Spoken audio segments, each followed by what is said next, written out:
পবিত্র কোরআনুল কারীম সূরাতুন নূরের ৩২ নম্বর আয়াতের মধ্যে আল্লাহ বলেন, ওয়ানকিহুল আয়ামা মিনকুম ওয়াস-সালিহিনা মিন ইবাদিকুম ওয়া ইমাইকুম ইন ইয়াকুনু ফুকারা ইউগনিহিমুল্লাহু মিন ফাদলি। আল্লাহ বলছেন ওয়ানকিহুল আয়ামা মিনকুম, মুরব্বিদেরকে আদেশ দিচ্ছেন, বাবাদেরকে, দাদাদেরকে বলছেন ওয়ানকিহুল আয়ামা মিনকুম, তোমাদের উপযুক্ত সন্তান সন্ততি যারা আছে তাদেরকে তোমরা বিবাহ দাও। আল্লাহ বলছেন ওয়াস-সালিহিনা মিন ইবাদিকুম ওয়া ইমাইকুম, বিবাহ দিবে তোমরা নেককার দিনদার দেখে। সুবহানাল্লাহ পড়ে বলছেন তোমরা তোমাদের দাসদাসী যদি তোমাদের থাকে তাহলে তাদেরকে তোমরা বিবাহ দিয়ে দাও। ইন ইয়াকুনু ফুকারা, যদি তারা দরিদ্র হয়, অসচ্ছল হয়, আল্লাহ বলছেন ইউগনিহিমুল্লাহু মিন ফাদলি, বিবাহের কারণে আমি আল্লাহ রাব্বুল আলামিন নিজ অনুগ্রহে সম্পদ বাড়িয়ে দেব। সুবহানাল্লাহ। অতএব বিবাহ করার ক্ষেত্রে হ্যাঁ অবশ্যই কিছু সচ্ছলতা দরকার, কিন্তু আমাদের চাহিদা তো আজ ব্যতিক্রমী চাহিদা, ঠিক কিনা বলেন? আজকাল একটা ছেলে বিবাহ করতে গেলে বিভিন্ন শর্ত থাকে, বিশাল অ্যামাউন্ট থাকতে হবে। দেনমোহর আপনারা 15-20 লক্ষের নিচে তো আর হয় না, কিন্তু দেনমোহর 15-20 লক্ষের কথা ইসলাম বলছে, কথা বলেন না? সব গন্ডগোল করেছেন। এর জন্য মুরব্বীরা যারা আছেন কিয়ামতে আপনাদের খবর আছে। মুরব্বীরা যারা সমাজের দায়িত্বে, কিয়ামতের ময়দানে আপনাদের খবর আছে। ওই জায়গায় নামাজ রোজা হজ যাকাত দিয়ে ছুটার সুযোগ নাই, ওই জায়গায় আপনাকে ডাকা হবে, জবাব দিতে হবে। এর জন্য সমাজের মধ্যে বিবাহ ব্যবস্থা সহজ করবে কারা? মুরব্বীরা। বলেন কারা? কথা বলেন, কথা বলেন। কথা না বললে ওই জায়গায় আটকা পড়বেন, ওই জায়গায় খবর আছে তো। বলেন যারা কর্তৃত্ব দেন সমাজে, তারা বিবাহ সহজ করে দিবেন। বলবেন আমাদের এলাকায় বিবাহ সহজ, এই জায়গায় একটা ছেলে বিবাহ করতে গেলে 20 লক্ষ টাকা কাবিন দেওয়া যাবে। আচ্ছা বলেন, যে 15 লক্ষ 20 লক্ষ টাকা কাবিন দেয়, সে আদৌ কি কাবিনটা পরিশোধ করে, দেনমোহরটা পরিশোধ করতে পারে? না। কিন্তু বিবাহ হচ্ছে উত্তম, হচ্ছে ওই বিবাহ যেই বিবাহ সহজ হয়, দেনমোহরটা সাথে সাথে পরিশোধ করা হয়, ঠিক কিনা? আর আমরা মনে করি যে দেনমোহরটা কি? দেনমোহর হচ্ছে যেই মেয়েটাকে ছেলে বিবাহ করবে, সেই মেয়েটা তার জন্য হালাল হওয়ার জন্য একটা কিছু দান করা, কথা বুঝতে পেরেছেন? কিন্তু আমরা এটাকে হালাল হওয়ার জন্য দেনমোহর ধার্য করি না, এখন দেনমোহর ধার্য করি কবজ হিসেবে, সিকিউরিটি হিসেবে, ঠিক কিনা? আমরা মনে করি যদি বেশি টাকা দেওয়া যায় তাহলে ছেলেটা মেয়েটাকে ছাড়বে। এটা বুকামি, আমি মনে করি এটা সবচেয়ে বড় বুকামি। যদি কোনো ছেলে কোনো মেয়েকে ভালো না লাগে, বিবাহ করার পরে ছাড়ার উদ্দেশ্য হয়, আর টাকার কারণে ছাড়তে না পারে, তাহলে আপনার মেয়ের উপরে তো জুলুম নির্যাতন আরো বেশি করবে, ও তো শান্তিতে থাকতে পারবে না। তা আপনার মতো বুকা বাবা তো আরেকটা নাই, আছে? আর আপনি মনে করেছেন টাকার কারণে ছাড়বে না, হ্যাঁ ভালো কথা, ছাড়ে নাই, ছাড়তে পারবে না, কিন্তু ও যে ওকে জুলুম করবে, নির্যাতন করবে, কারণ ছাড়তেও পারতেছে না আর রাখবেও না, কারণ ওর তাকে ভালো লাগে, তাহলে এটা কি বুদ্ধিমানের কাজ? না। দেনমোহর হবে কি? হালাল হওয়ার জন্য দেনমোহরটার সাথে সাথে পরিশোধ করতে হবে।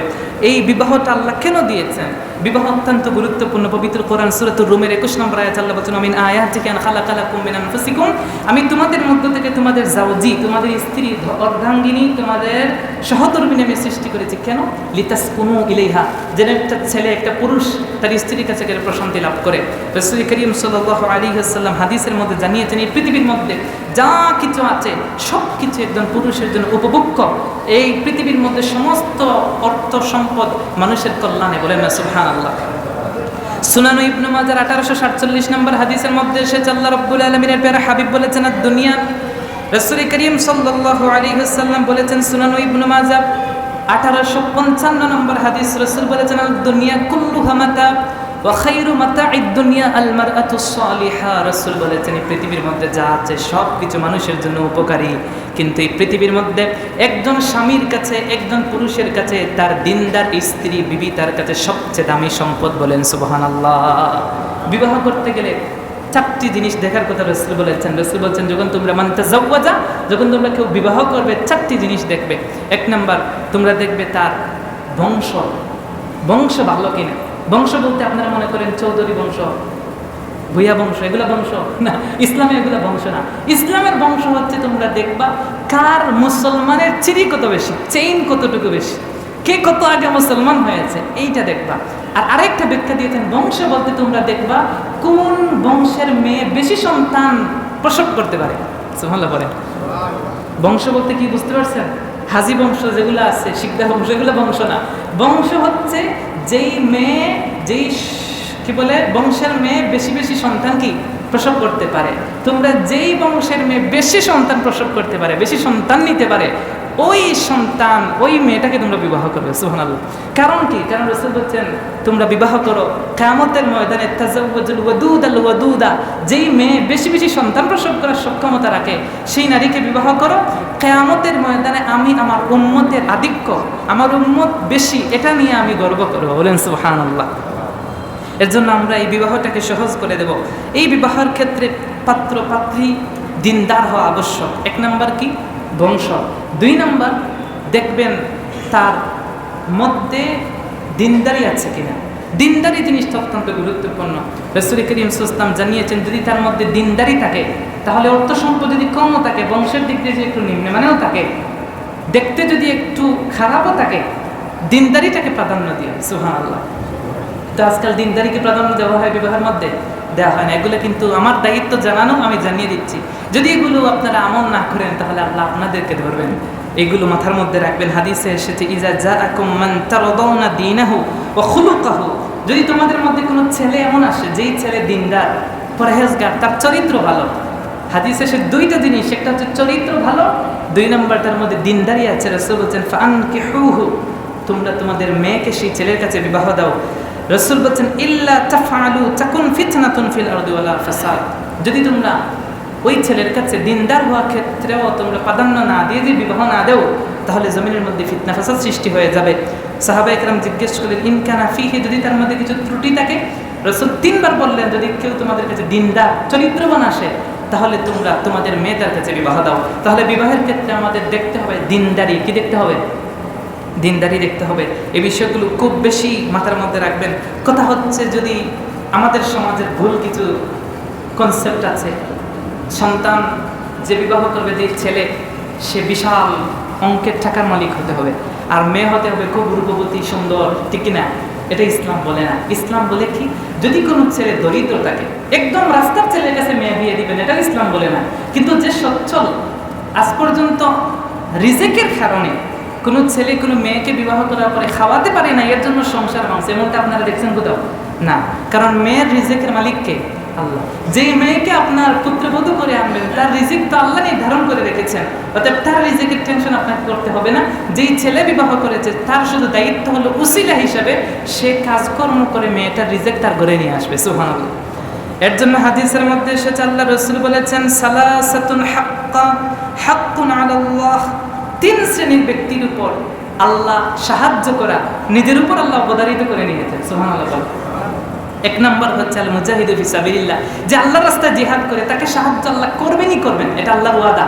2 নাম্বার হচ্ছে ওয়াল মুকাতাবুল্লাযী ইউরিদুল আদাআ, যেই দাসী বা যেই দাস মুক্ত হওয়ার জন্য টাকা খুঁজে তাকে আল্লাহ অবশ্যই সাহায্য করবেন। আর 3 নাম্বার ওয়ান নাকিহুল্লাযী ইউরিদুল আফাফা, যেই ছেলে চরিত্র রক্ষার জন্য বিবাহ করে ওই ছেলেটাকে সাহায্য করে আল্লাহ নিজের উপর অবধারিত করে নিয়েছেন। বলেন সুবহানাল্লাহ।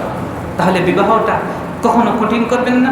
সমাজের যারা আপনাদের দায়িত্বশীল আছেন, আপনাদের দায়িত্ব হচ্ছে আপনারা সমাজের মধ্যে ইসলামের বিরুদ্ধে যে সকল কাজ আছে সবগুলো ধুয়ে মুছে সাফ করে দেওয়া। ইসলামের মধ্যে দিন ধর্ম যে শান্তি শিষ্টতা শিক্ষায় সেটা সমাজের মধ্যে প্রতিষ্ঠা করা, এগুলো আপনাদের দায়িত্বগুলো আপনারা খেয়াল রাখবেন। শাওয়াল মাসে বিবাহের বিশাল ফজিলত এসেছে। রাসূল বলেছেন, মা আয়েশা সিদ্দিকা রাদিয়াল্লাহু তাআলা আনহা বলেছেন যে তাযাওয়াজনি, রাসূল আমাকে বিবাহ করেছেন ফি শাওয়াল, শাওয়াল মাসে, ওয়া বানা বি ফি শাওয়ালিন ফাআইয়ু নিসাইন রাসূলিল্লাহ সাল্লাল্লাহু আলাইহি ওয়াসাল্লাম কানা আহজা ইনদাহু মিন্নি। আয়েশা সিদ্দিকা রাদিয়াল্লাহু তাআলা আনহা বলেন, আমরা আমাদের যুগে মেয়েদেরকে শাওয়াল মাসে বিবাহ দিতাম, শাওয়াল মাসে বাসর করে পাঠাতাম। সুবহানাল্লাহ বলে। শাওয়াল মাসে রাসূল আমাকে বিবাহ করেছেন, আমার থেকে ভাগ্যবতী আর কে আছে? সুবহানাল্লাহ বলে। এর জন্য আমরা যেন বিবাহটাকে সহজ করি। ইসলাম যে সকল সহজ বিষয়গুলো দিয়েছে সেগুলো যেন আমরা সহজ রাখি, এগুলো যেন আমরা কঠিন না বানাই। আল্লাহ রাব্বুল আলামিন আমাদেরকে তৌফিক দিন করে আমিন। বিবাহের আরেকটা কুসংস্কার আছে, বলি শেষ করছি। বিবাহের আরেকটা কুসংস্কার হচ্ছে, যেই বাবা মেয়েকে বিবাহ দিবেন তিনি খাট পালং যা আছে সব কিছু দিতে হয়। এটা যৌতুক। এটা কি যৌতুক বলেন তো আপনারা? আপনারা কি বলেন? এটা স্পষ্ট হারাম। এটা কি বলেন? জোরে বলেন। এটা কি না? জোরে বলেন। এটা কি? 1 নাম্বার। এর থেকে বড় আরেকটা যৌতুক আছে, এটা জানেন? ওইটা হলো বিয়ের দিন যে আপনারা মেয়ের বাপের বাড়িতে কি খেয়ে আসেন, এই প্রত্যেকটা বাতের হিসাবকে আমাদের দিতে হবে। ওটাই যৌতুক। এটা কি শুনছেন? এটা কখনো শোনেন? মেয়ে লালন পালন করেছেন বাবা 18-19 বছর। একটা বাবা জানে একটা মেয়ে কত কষ্ট করে লালন পালন করেছে। কলিজার টুকরা মেয়েকে যেদিন বিবাহ দেয় বাবার কি অবস্থা হয় বাবা জানে। ওই দিন আপনারা চলে যান 1 সদস্য মানুষ, কাঙ্গালের মতো, মনে হয় জীবনে খান নাই মনে হয়। আবার বলে দিন আমরা 150 আসবো, আমরা 200 আসবো, ঠিক কিনা? তারপর কি করেন? যাওয়ার পরে গোশত কম দিলে আবার কথা বলেন কি খাওয়াইলো। আবার যদি তরকারিতে লবণ কম হয়, গোশত একবার দিয়ে আরেকবার না দেয়, লজ্জা থাকা উচিত। যেটা খাচ্ছেন এটা তো হারাম খাচ্ছেন, এটা তো প্রত্যেকটা বাতের হিসাব তো আল্লাহর কাছে দিবেনই। কারণ বাবা তো পড়ছে বিপদে, মেয়ে বিবাহ দিতে গেলে যদি না খাওয়ায় তাহলে মানুষ বলবো মুখের মেয়ে বিবাহ দিলে একটি গরুও খাওয়াইলো, এটা হারাম। বলেন জুড়ে বলেন এটা কি? না আরো জুড়ে বলেন এটা কি? দেখেন আপনারা ইসলামটাকে কি করেছেন। এর জন্য মুরব্বীরা আপনাদেরকে বারবার বলছি, আপনারা কিন্তু আটকা পড়বেন, আপনারা আটকা পড়বেন। এগুলো এখন থেকে সংশোধন করেন। বিবাহের সুন্নত হচ্ছে যে বিবাহ করবে ছেলে সে খাওয়াবে, ওলিমা করবে। আউলিম ওয়ালাউ বিশাতিন, রাসূল বলেন একটা বকরি দিয়ে হলেও তোমরা ওলিমা করো। ওলিমা কি আছে? না, ওলিমা আপনারা উঠাইছেন আর মেয়ের বাবার উপর সব চাপাই দিয়েছেন।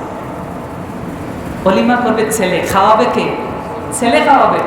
ছেলে যা খাওয়াতে পারে সব হালাল, কিন্তু মেয়ের বাবা খাওয়ানোর দরকার নাই। তবে হ্যাঁ, যদি কোনো মেয়ের বাবা সচ্ছল হয় নিজ ইচ্ছায় খাওয়ায়, এটা ভিন্ন হিসাব। এটা কি ভিন্ন। তবে জোর প্রয়োগ করা, সমাজের ট্রেন্ড চালু করে দেয়া যে খাওয়াইতে হইব, খাওয়াইতে হয়। বড় মেয়ে বিয়া দিছি 500 নিয়ে গেছি, ছোট মেয়ে বিয়া করব, বাতিজা বিয়ে দিছি, বাতিজি বিয়ে দিছি, তখন 250 মানুষ গেছি। এই ট্রেন্ড চালু করে বাবার উপর যে জুলুম করা হয় এটা হারাম। বলে এটা কি? যৌতুক দেওয়া যেমন হারাম, যৌতুক নেওয়াটাও কি? সবকিছু থেকে বিরত থাকতে হবে, অন্যথায় আল্লাহর কাছে আটকা পড়বেন। আল্লাহ রাব্বুল আলামিন আমাদেরকে এই বিষয়গুলো বুঝার তৌফিক দিন, পড়েন আমিন।